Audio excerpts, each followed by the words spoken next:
बिस्मिल्लाहिर्रहमानिर्रहीम। आज हम डिस्कस करेंगे 2023 Lahore board class 10th English का इवनिंग का पेपर यानी कि ग्रुप 2 का पेपर, और उसमें सबसे पहले एमसीक्यूज पार्ट देखें। जैसा कि आप जानते हैं कि एमसीक्यूज क्लास 10th इंग्लिश में 19 क्वेश्चंस पूछे जाते हैं। हर एक क्वेश्चन का एक मार्क होता है, यानी कि 19 क्वेश्चंस पूछे जाते हैं और 19 ही मार्क्स होते हैं। ठीक है, तो उसमें जो क्वेश्चन नंबर 1 है, the sun dash in the east, इसमें जो हमारे पास 4 ऑप्शंस गिवन हैं, option A rise, option B have risen, option C rises, option D risen. इसमें देखें, जो ये स्टेटमेंट पे आप जरा गौर करें, सन डैश इन द ईस्ट, तो ये एक यूनिवर्सल ट्रूथ है, और यूनिवर्सल ट्रूथ को हम प्रेजेंट इंडेफिनिट में रखते हैं, तो ये यहाँ पे आएगा द सन, और सन जो है एक सिंगुलर सब्जेक्ट है, तो इसका सही आंसर होगा the sun rises in the east, ये सी ऑप्शन। ये मैंने हाईलाइट कर दिया, आपके सामने ग्रीन हो गया ये। तो the sun rises in the east. Okay, next question is she dash English now. Options हमारे पास हैं, ए ऑप्शन है is speaking, B spoke, C have spoken, D speak. तो देखें, नाउ जो है ना, NOW, ये वर्ड इंडिकेटर है कि ये प्रेजेंट कॉन्टिन्यूस का सेंटेंस है। तो she is speaking English now, A option जो है हमारे पास, ये करेक्ट आंसर है, A option, she is speaking English now. Next question is she dash since morning, A option है स्लीप, बी ऑप्शन है has been sleeping, C slept, D will sleep. तो देखें, सिंस जो है ना, सिंस ये हमें बता रहा है कि ये परफेक्ट कॉन्टिन्यूस का एक सेंटेंस है, तो परफेक्ट कॉन्टिन्यूस में हैज बीन और स्लीपिंग सही आंसर होगा। तो बी ऑप्शन है, she has been sleeping since morning, B is the right answer here. Next question, he dash 20 minutes ago, A option हमारे पास है left, B leaves, C will leave, D have left. तो देखें, यहाँ पे अगो word use हुआ है, अगो।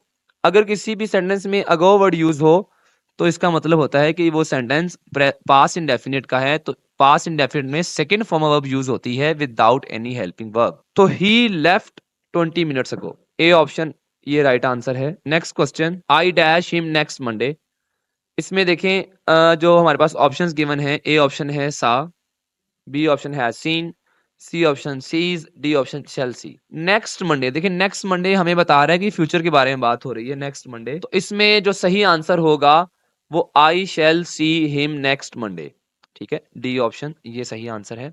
Second part correct spellings के बारे में होता है। करेक्ट स्पेलिंग्स का 4 एमसीक्यूज पूछे जाते हैं इस पार्ट में, जो 2023 के पेपर में, ग्रुप 2 के पेपर में पूछा गया लाहौर बोर्ड में। वो एकेडमिक के सही स्पेलिंग हमें आइडेंटिफाई करने हैं, एकेडमिक के। देखिए, एकेडमिक के जो सही स्पेलिंग होते हैं वो ए ऑप्शन यहाँ पे लिखा, ACADEMIC, एकेडमिक। ठीक है, एकेडमिक से ही वर्ड निकला है, एकेडमिया, एकेडमी। तो ये एकेडमिक जो ए वाले स्पेलिंग है, A option is the right answer here. Next question, next हमने देखना है इंटरसीड जो है उसके स्पेलिंग हमने आइडेंटिफाई करने हैं। देखिए, that is very very important spelling. तो आप देखें जरा, इंटरसीड जो है उसके सही स्पेलिंग डी वाले हैं, INTERC।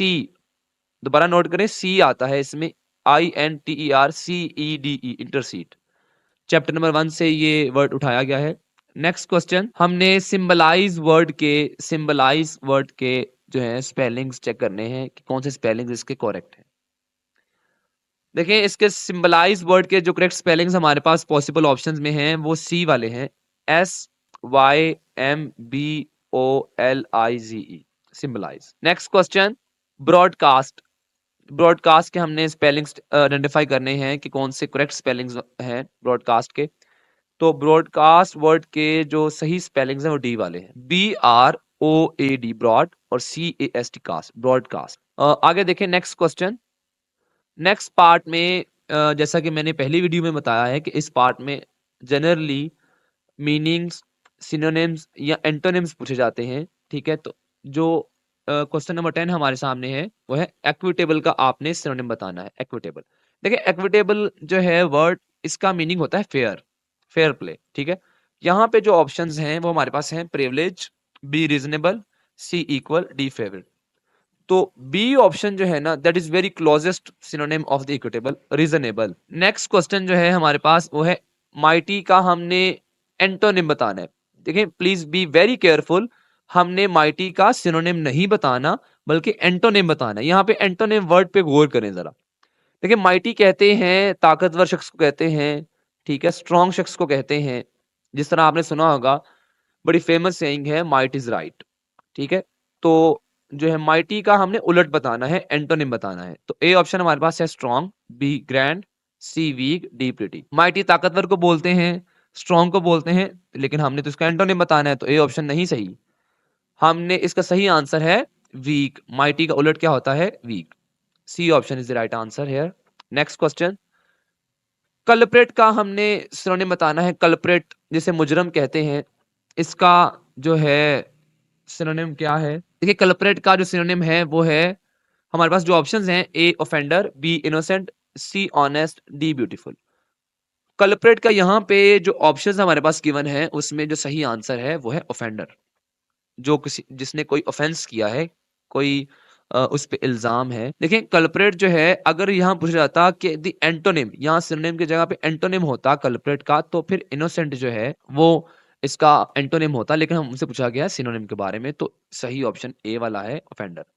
Next question, the last couple of years have been a long bumpy ride for me. इसमें जो ये वाली फ्रेज है लॉन्ग बम्पी राइड, ठीक है, ये फ्रेज देखें, ये लॉन्ग बम्पी राइड, ये फ्रेज इसका मतलब क्या है, इसका मीनिंग क्या है, ये सवाल है, हमसे पूछा गया है। The phrase long bumpy ride means, A option easy time, B hard and challenging time, C leisure time, D enjoyable time. देखिए लॉन्ग बम्पी राइड कहते हैं, आपने देखा होगा कि कई रोड्स ऐसी होती हैं जिसमें ना बार बार खड्डे होते हैं, जिसपे सफर करना बहुत दुश्वार होता है, बहुत मुश्किल होता है, उसे हम कहते हैं कि वो बम्पी रोड है, ठीक है। तो यहाँ इससे असल में मुराद यहाँ पे ये है hard and challenging time. B option, hard and challenging time, B option यहाँ पे सही आंसर है। नेक्स्ट क्वेश्चन, करंट जो है, करंट उसका सिनोनिम क्या है? A option dated, B option old, C option up to date, C D option outdated. देखिए करंट कहते हैं जो इस जमाने में फिल वक्त जो चल रहा है, ठीक है। तो इसका जो यहाँ पे सही आंसर होगा वो अप टू डेट, जिस तरह आपने अक्सर सुना होगा अप टू डेट पेपर्स के बारे में, ठीक है। तो ये करंट का सिनोनिम होता है up to date. Next question, जो लास्ट पार्ट होता है एमसीक्यूज का, वो होता है ग्रामर वाले पार्ट से एमसीक्यूज पूछ जाते हैं, 5 एमसीक्यूज। तो देखें इसमें जो क्वेश्चन नंबर 15 है, they recommended him for his justice and truthfulness. इसमें जो वर्ड जस्टिस है, ये वर्ड जस्टिस, ये क्या है? सबसे पहले तो ये नाउन तो है, लेकिन ये नाउन कौन सा है? Concrete noun, B abstract noun, C material noun, D proper noun. देखें जस्टिस जो है ना, जस्टिस ये एक एब्स्ट्रैक्ट नाउन है, ट्रुथफुलनेस भी एक एब्स्ट्रैक्ट नाउन है, लेकिन हमसे पूछा सिर्फ जस्टिस के बारे में क्या है, तो जस्टिस क्या है? एक एब्स्ट्रैक्ट नाउन है। Everybody enjoys a good movie, इसमें जो वर्ड एवरीबडी है, एवरीबडी, ये कौन सा प्रोनाउन है? ये प्रोनाउन है, लेकिन कौन सा प्रोनाउन है ये हमसे सवाल पूछा गया है।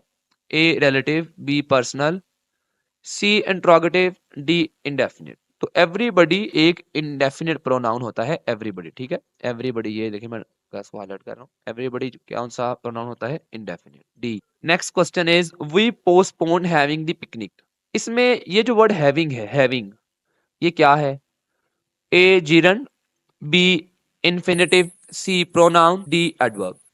इसमें देखें जो हैविंग है, हैविंग मैंने आपको पहले ही बताया है कि वर्ब से अगर हम नाउन में कन्वर्ट करना चाहते हैं वर्ब को, तो किसी भी वर्ब के लास्ट में अगर आईएनजी लगाएं तो वो वर्ब नहीं रहता, वो नाउन नाउन में बदल जाता है, और इसे ही कहते हैं जीरन। तो ये यहाँ पे क्या है? जीरन। Next question is I am going on holiday tomorrow, what tense is it? ये कौन सा टेंस है? Very easy question. A option present indefinite, B past indefinite, C present continuous, D past perfect.